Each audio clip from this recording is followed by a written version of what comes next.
Hi all, sat in my pain cave here. I'm sure lots of cyclists or anybody sporting can relate to it. We all have a place of peace, whatever our age is. I'm old now, I'm 62, but I spend most of my time in here, most of my spare time whenever I can.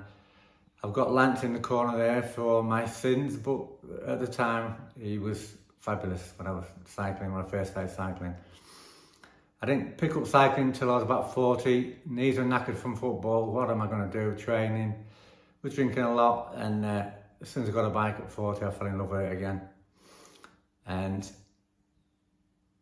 that was me, hooked.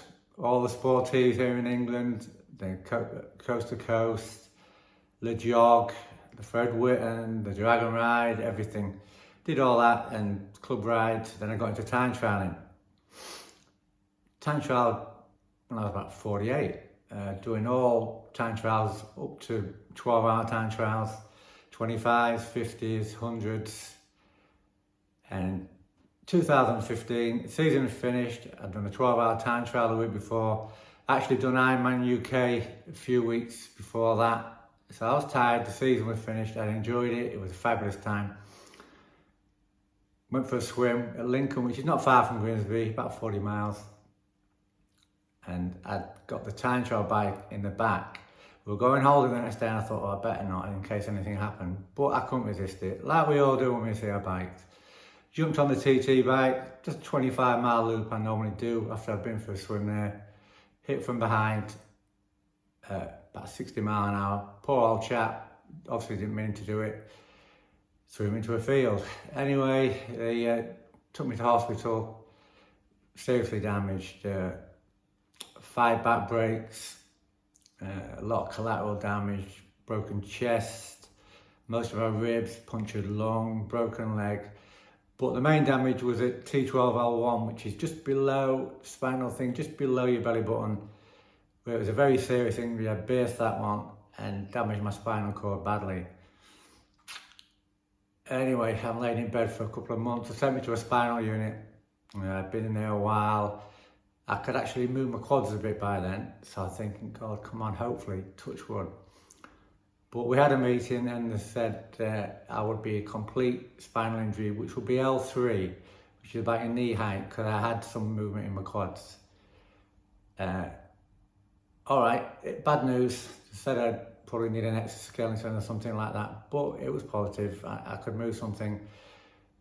Got my head on, we'll go on a hand cycle, we'd go back swimming. Came out of the spinal unit, bought myself a hand cycle, trained all the time with them lads. Wow, and they are really, that is hard work after cycling. Got up to about 100 miles. I thought I'd attempt to, I did a 100-mile fast sportive here in England with my friends.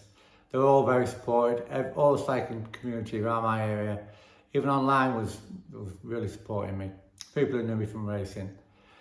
I then did Ironman, had a go at Ironman UK on the hand cycle, missed the bike to run cut off, but that was in 2017, 2 years after I'd been injured. I thought, oh, I could try a bike. So I got a lady's bike when the wife was out.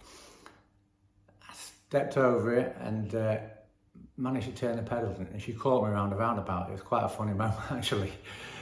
When I'd given her so much grief for the last 2.5 years since I'd been paralysed, and she had to support me. And from then I moved on and moved on to a race, and my friends helped me. I had one of my friends really used to race with me. He supported me, got me cycling. I'll put a lot of videos on how I did that, and I won't drag on too long here because I know when I'm listening to people on the internet, it does drag a bit if they keep talking.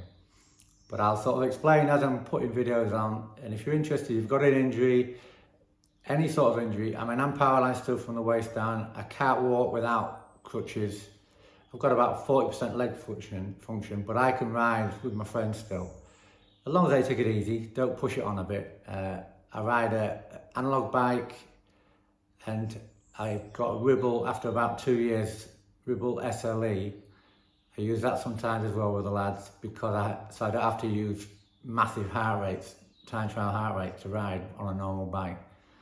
So I'll switch between the two, and I'll show a lot of little tips I've learned how to ride with paralysis and other injuries. If it gets people on bikes, it helped me mentally as well since my injury to get back on the bike, get out in the fresh air again.